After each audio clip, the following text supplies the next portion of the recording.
할렐루야, 반갑습니다. 네. 정말 코로나가 점점 다시 확산이 돼서 좀 불안한 마음이 있어요. 또 언제 못 모이면 어떡하나. 그래서 이렇게 모이는 이 순간이 굉장히 소중하고 귀한 모임 같습니다. 말씀을 통해서 또 은혜를 나누도록 할게요. 지난주에 무슨 설교를 했냐 제가 찾아봤더니 구원받는 성도의 정체성에 대해서 말씀을 나눴어요. 기억하실 거예요. 말하면 마지막 날 예수님이 재림하실 때 어떤 사람 둘이 밭에서 일을 하고 있다가 한 사람은 데려감을 당하고 한 사람은 버려짐을 당한다 그랬어요. 또 두 여자가 맷돌질을 이렇게 갈다가 일을 하다가 한 여자만 구원을 받고 한 여자는 버려짐을 당한다. 이 설교를 했었습니다. 무슨 내용이었냐면 예수님이 재림이 바로 우리 일상 가운데 일어난다는 거죠. 급박하게.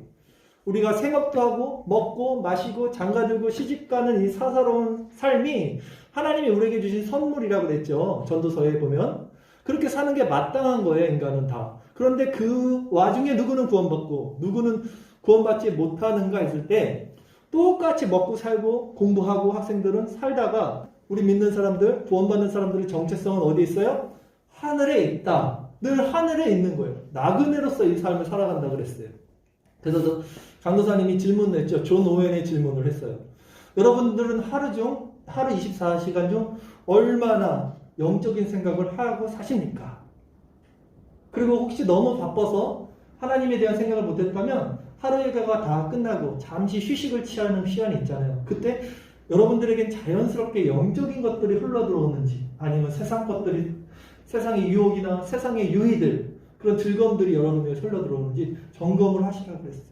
만약에 그런 세상 것들이 자꾸 여러분들이 들어오고 영적인 것들이 들어오지 않는다면 여러분들은 구원을 받는 성도라고 감히 말할 수 없을 거라는 것이죠. 어떻게 지냈어요? 한 주 동안?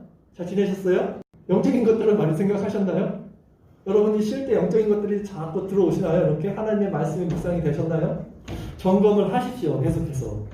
자, 오늘은 이어서 예수님이 재림 때 심판받을 종들에 관한 말씀을 하신 부분이에요. 종들, 즉 사역자들의 심판에 대한 내용이 오늘 본문입니다. 이스라엘에 여행 간 사람들은 이렇게 보면 양떼들을 많이 본대요. 이스라엘은 양떼들이 많대요. 양무리들. 근데 양떼들은 목자가 이렇게 앞서가면 그 양들이 다 그 목자를 따라간대요. 근데 목자들이 여러 명 있잖아요. 근데 자기들이 양이 있을 거 아닙니까? 양들이 이렇게 풀을 먹으면서 넓은 들판에 있다가도 그 각자 목자들만의 스타일이 있대요. 신호를 내면 자기 목자의 소리를 알아듣고 따라간다는 거예요. 이제 저녁이야 집에 가자 그러면 어떤 사람은 뭐 휘파람 소리를 내고 어떤 사람은 다른 소리를 내는데 꼭 그 소리만을 듣고 자기 목자를 따라서 그 많은 양들이 뭉쳐있다가도 따라서 나온다는 겁니다. 그래서 그 여행 갔던 사람이 그걸 보고 너무 신기해서 그 목자가 하는 그 말을 똑같이 목소리를 흉내내봤대요. 따라오나 안 따라오나? 안 따라오더라는 거예요. 양들은 꼭 그 목자의 음성만 듣고 따라간다고 해요. 누구를 목자로 삼고 따라가야 하는가? 이거 정말 중요한 거예요. 그러게 오늘은 마지막 날 충성되고 지혜 있는 종, 주의 사역자들이 누구이고 또 악한 종, 가짜 사역자들이 누구이고 또 그런 사람들의 특징은 무엇이며 그러면 우리 양들, 우리 성도님들, 우리 학생들, 우리들은 어떤 하나님의 사역자들을 따라야 하는지 충성된 종과 악한 종이란 제목으로 말씀을 전하겠습니다. 오늘 본문 24장 43절 말씀입니다. 제가 한번 다시 읽겠습니다. 너희도 아는 바니 만일 집주인이 도둑이 어느 시각에 올 줄 알았더라면 깨어있어 그 집을 뚫지 못하게 하였으리라 라고 했어요. 예수님이 지금 12 제자들에게 물어봐요. 너희도 알 거야. 만일 집주인이 도둑이 어느 시각에 올 줄 알았더라면 잠자지 않고 깨어있겠지 라는 말이에요. 그 집을 뚫지 못하게 하였으리라는 당시 팔레스타인 지방 유대 사람들, 이스라엘 사람들의 집은요 흙으로 졌어요. 옛날 우리 시대처럼 도둑이 들 때는 밤에 흙을 판대요. 벽을. 그 얘기라는 거예요. 깨어 있어서 도둑이 언제 올지 알았다면 그 집을 뚫지 못하게 하였으리라 라는 거죠. 마태복음 24장 44절 45절 이러므로 너희도 준비하고 있으라. 생각하지 않은 때 인자가 오리라. 충성되고 지혜 있는 종이 되어 주인에게 그 집 사람들을 맡아 때를 따라 양식을 나눠줄 자가 누구냐라고 예수님이 다시 말씀하세요. 우리는 예수님이 언제 오실지 모르기 때문에 항상 준비하고 있어야 되는데 충성되고 지혜 있는 종은 집주인이 올 때까지 그 집 사람들을 맡아서 때를 따라 양식을 나눠주는 자라 그래요. 자, 다시 보십시오. 정리할게요. 집주인이 있어요. 주인이 어디 갔어요 지금. 그리고 충성된 종은 그 주인의 그 집 사람들을 맡아서 때를 따라 양식을 나눠주는 사람이 충성되고 지혜로운 종이다 이런 말이에요. 이 집은 뭘 얘기할까요? 교회를 얘기해요. 교회. 이 집은. 그리고 그 집에 있는 사람들은 당연히 교인들, 성도들이겠죠. 즉 충성되고 지혜로운 사역자는 교인들에게 말씀의 양식을 때를 따라 나눠주는 자라는 거예요. 그리고 마지막에 이런 충성되고 지혜로운 자들은 어떻게 되는가? 마태복음 24장 46절 47절 말씀. 주인이 올 때에 그 종이 이렇게 하는 것을 보면 그 종이 복이 있으리로다. 내가 진실로 너에게 이르노니 주인이 그의 모든 소유를 그에게 맡기리라. 복이 있다. 이렇게 말씀합니다. 이 말씀이 달란트 비유의 말씀이에요. 달란트 비유 한 달란트, 두 달란트, 5달란트 가진 자가 있는데 한 달란트 가진 자는 나쁜 종이면 그 달란트까지 뺏어서 5달란트 있는 사람에게 준다고 그랬어요. 있는 자는 더 갖게 되고 없는 자는 그것까지 빼앗긴다는 말이 있어요. 이게 바로 달란트 비유의 말씀이에요. 사역자가 참된 말씀을 전하면 하나님께서는 더욱더 좋은 것을 맡겨주신다는 거예요. 그 사역자에게, 그 종에게. 그게 복이겠죠. 그러면 반대로 이제 악한 종의 모습이 어떤지 한번 살펴볼게요. 마태복음 24장 48절 말씀입니다. 만일 그 악한 종이 마음에 생각하기를 주인이 더디오리라 하여. 이제 악한 종의 특징을 살펴봅시다. 우선 악한 종의 특징 하나는 뭐냐면 주인이 더디오리라 생각한다는 거예요. 마음에 주인이 더디올 거야. 예수님이 더디올 거야 생각해요. 그러니까 일단 이들은 어때요? 게으르겠죠. 그리고 신앙에 긴박성이 없을 거예요. 예수님이 언제 오실지 모르겠어. 긴박성이 없고 게으를 겁니다. 그들의 설교는 이런 임박한 재림에 있는 것이 아니라 이 땅에서 어떻게 하면 더 내 배를 불릴까? 내가 평안하게 살고 행복하게 살 수 있을까로 점철되어진 설교를 해요. 이게 공통점입니다. 악한 종의 설교를 들어보면 급박한 인재에 대해서 설교하지 않고 이 땅에서 어떻게 하면 평안하고 행복하고 잘 살까? 이 땅에서 살아있는 동안 이걸로 점철돼요. 공통점이에요. 불난 집에 사람이 있으면 어떻게 해야 돼요, 여러분? 거기서 나오세요. 이렇게 하고 있으면 안 되죠? 나오세요! 죽습니다! 라고 말을 해야 돼요. 구원받지 못하고 멸망받는 사람들이 있는데 복음은 직설적이고 긴급해야 돼요. 당신 그렇게 살면 안 돼요. 당신 그렇게 살면 구원받지 못합니다 라고 외쳐야 되고 거기서 끄집어내야 돼요. 이 세상은 당신의 집이 아닙니다. 여기 머물러 있지 마세요 라고 말을 해야 돼요. 이게 복음이잖아요. 근데 이들은 예수님의 심판에는 관심이 없으니까 긴박한 임재에는 관심이 없으니까 그저 이 땅에서 어떻게 하면 더 내 배를 불릴까만 생각하고 그것에 관련된 것만을 말하는 자들이에요. 이게 특징이에요. 근데 재밌는 것은 그거 듣고 싶어서 그거 좋아서 거기 모이는 사람들이 또 있다. 결국 그들이 다 한국 교회를 이렇게 만드는 거예요. 엉망진창으로 만드는 거예요. 예수님의 교회를. 이런 자들의 종국에 대해서 이제 예수님이 이렇게 말씀하시죠. 마태복음 24장 49절에서 51절 말씀입니다. 동료들을 때리며 술 친구들과 더불어 먹고 마시게 되면 생각하지 않는 날 알지 못하는 시각에 그 종의 주인이 이르러 어미 때리고 외식하는 자가 받는 벌에 처하리니 거기서 슬피 울며 이를 가리라. 자, 동료를 때린대요. 악한 종은. 동료를 때린다는 건 뭡니까? 권세를 휘두른다는 거예요. 권세를. 사실 모든 권세는 하나님한테 있는 거죠. 근데 이런 자들의 특징은 하나님의 말씀을 가지고 성도들을 괴롭혀요. 자기가 제사장이 되고 자기가 왕이 되어서 그것으로 성도들을 가르치죠.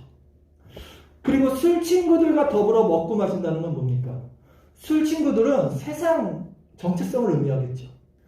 주의 사역자면서 주의 종이면서도 이런 세상과 같은 정체성을 가지고 그들 기준으로 그들과 같이 설교하고 살아간다는 것입니다. 이런 자들은 결국 갑자기 주인이 올 때 어떻게 돼요? 외식하는 자가 받는 벌에 처한다고 해요. 외식하는 자가 받는 벌에 처하리니 라고 말하죠. 외식하는 자가 누구였어요? 성경에 외식하는 대표적인 대명사는 바로 바리새인들이었죠. 바리새인들이 누구였습니까? 말씀을 가르치는 자들이었어요. 종교 지도자들이었어요.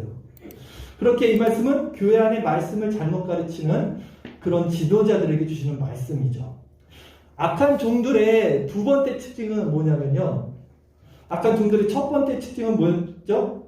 주인이 더디 오실 거라고 생각하고 그리고 신앙의 긴박성 없이 이 땅의 것을 가르치는 자들. 두 번째 특징은 뭐냐면 집사람들, 성도들을 내 소유로 여긴다는 거예요. 얘들은.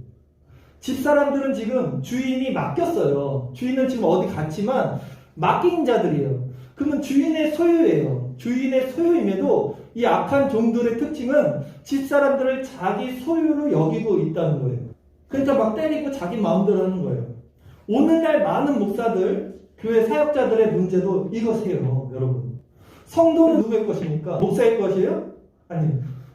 예수님의 거예요, 예수님. 하나님의 것이에요. 성도는 예수님의 양인데 마치 성도들을 자신의 것으로 여기는 거죠. 거짓 종들, 악한 종들은. 예수님이 베드로에게 이렇게 말했어요. 내 양을 먹여라. 베드로에게 예수님이 사도권을 주면서 내 양을 먹여라. 이렇게 말해요. 네 양을 먹여라. 이런 게 아니라 베드로 네 양을 먹여라가 아니라 내 양을 쳐라. 내 양을 돌봐라. 내 양을 먹이라. 이렇게 말한다고요. 그러기에 사역자들은 이 말씀을 꼭 기억해야 돼요. 예수님이 재림 때 반드시 충성된 종과 악한 종에게 상과 벌을 줄 거라는 거. 우리 사역자님 저기 계시네요. 모든 사역자들을 저를 비롯해서 꼭 기억해야 됩니다. 예수님께서 베드로에게 내 양을 먹이라 이 하신 배경의 말씀은 뭐냐면요. 바로 이거예요. 베드로가 예수님한테 뭐라고 얘기냐면 주님, 내가 주님을 사랑하는 줄 주님이 아십니다. 라고 고백해요. 이게 무슨 고백이냐면 이전에 여기를 보세요. 베드로는요. 예수님을 너무 사랑한 사람이에요.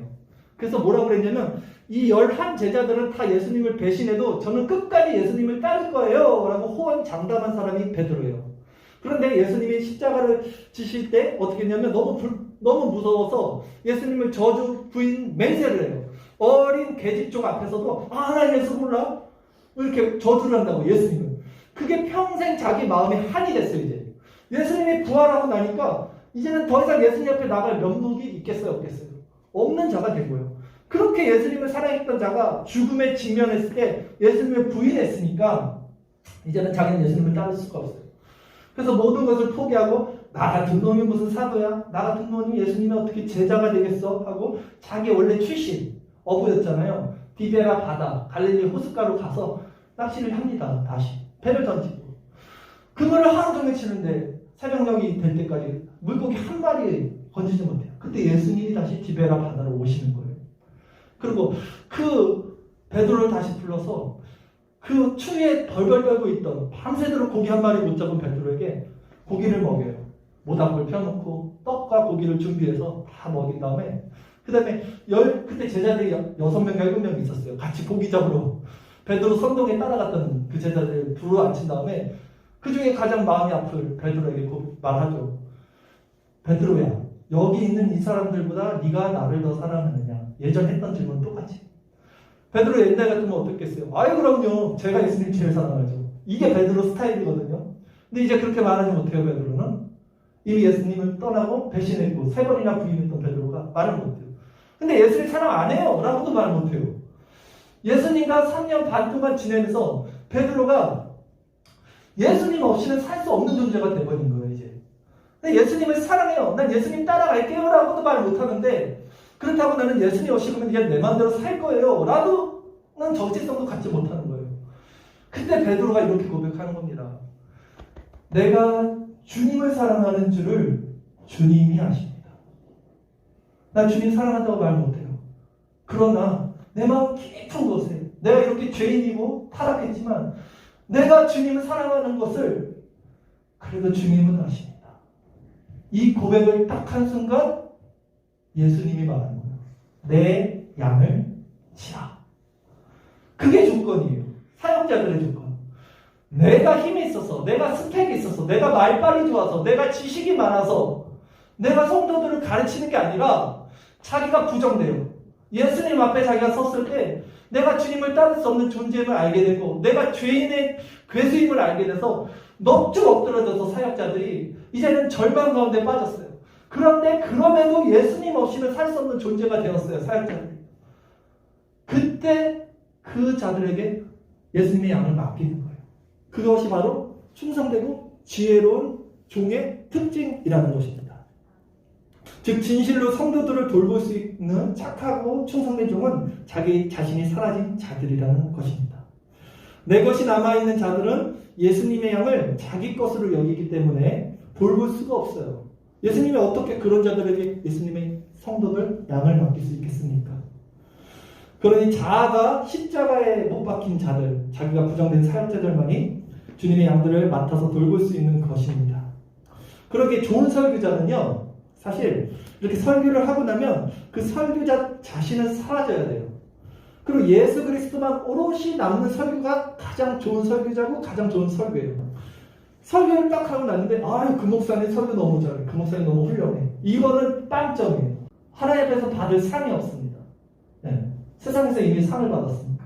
그런데 어떤 설교를 딱 들었는데 그 목사님 누구였는지 뭐 그런 건 기억 안 나. 근데 마음속에는 예수님이 남아. 아, 네가 나를 사랑하느냐, 예수님이 지금 우리에게 묻고 있어요. 우리도 베드로 같은 고백을 할 수 있어요. 내가 주님 사랑하는 줄 주께서 아십니다. 이런 하나님 예수님의 말씀만이 마음에 남는 그 설교자는 사라져도 그 설교가 진짜 설교고 그렇게 전하는 설교자가 참된 목자고 주의 종이라는 것입니다. 여러분들도 마찬가지예요. 여러분들 마음속에 이 집주인이 누구냐는 거예요. 여러분, 우리 내 마음에 이 집의 주인이 다 자기 자신으로 살아가고 있지 않습니까? 말은 예수님이 주인이죠. 말은 하나님이 내 주인이죠. 근데 실제적으로 누가 주인이에요? 제가 볼 때는 예수님이 살고 계셔요, 마음속에. 근데 월세살이 사는 것 같아요. 월세살이. 집주인이 예수님이 아니라 집주인은 나고 예수님은 우리 마음속에 월세로 살고 있어. 월세는 뭡니까? 자기 등기가 없어요. 자기 집이 아니야. 돈을 줘야 돼.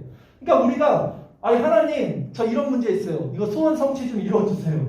하나님 저에게 이런 문제가 있습니다. 저 이것 좀 도와주세요. 하나님은 그걸 도와주셔야 돼. 월세를 내야 돼 우리에게. 그럼 하나님 좋으신 분이네. 내 마음속에 있었어요. 만약에 하나님이 예수님이 내 기도를 들어주시지 않아, 내가 원하는 그것을 해결해 주지 않아, 뭐야 월세를 안 내내 내 마음속에서 쫓아낸다는 거예요. 필요 없어 나는 그런 예수님, 그런 하나님. 여러분 마음의 집주인이 누구예요? 예수님이시죠. 맞습니다. 예수님이 집주인이어야 돼요. 내가 월세 사는 거죠, 이 땅에서. 이 육신의 장막을 버리고 하나님 나라로 빨리 가고 싶다고 바울이 맨날 그러잖아요. 내 건 아니잖아요. 물질도 육신도. 여러분 마음속에 누가 주인인지 점검해 보세요. 다시 한번. 우리는 예수님이 내 마음속에 주인이라고 말을 하지만 그것이 정말로 그런지 생각을 해봤으면 좋겠습니다. 결론적으로 말씀을 정리할게요. 오늘 말씀을 통해서요, 우리는 재림 때 이렇게 나눠질 충성되고 지혜로운 종과 악한 종의 차이점, 특징을 살펴봤습니다. 먼저 충성되고 지혜로운 종은요, 집주인이 올 때까지 어떻게 해요? 말씀의 양식을 그 집사람들에게 잘 때 맞춰서 나눠주는 자였어요. 그리고 악한 종의 특징은 뭐예요? 집주인이 우선은 더디 올 거라고 생각하고 게으릅니다. 그리고 이 세상 것에 만족해서 이 세상 것을 가르치고, 그리고 동료들을 때려요. 자기 권세로. 친구들과 더불어 먹고 마세요. 이 세상 정체성으로 살아가는 자들. 그리고 예수님이 맡긴 양들도 제 것이라고 생각하고 제 마음대로 대한다는 거예요. 제가 서두에 이스라엘의 양 이야기했죠. 여행에서 양. 자기 목자의 음성만 듣는 그 양들. 성경에도요, 예수님께서 이렇게 말씀하세요.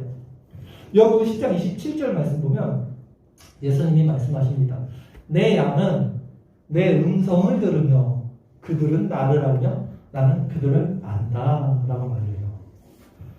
내 양은 내 음성을 듣는다고 예수님이 말씀하십니다. 우리가 예수님의 양이면요, 예수님의 음성을 들어요. 예수님의 양이 아닌 사람들은 사꾼을 따라가고 가짜 거짓 종, 악한 종을 따라가지만 진짜 우리가 예수님의 양이라면 그분의 음성을 들어요. 그분도 나를 알고 나도 그분을 알아요. 목자를 따라가는 것처럼 양들이. 예수님의 음성은 무엇입니까? 하나님의 말씀입니다. 다시 말하면 정말로 하나님의 백성, 예수님의 양들인 사람들은 하나님의 말씀을 사랑하고 말씀에 순종하고 말씀이 기준이 돼서 말씀으로 살아가요. 이 정체성이 내가 이렇게 살아야지가 아니라 이렇게 살게 돼요. 그냥 예수님의 양은 그렇게 예수님이 인도해요.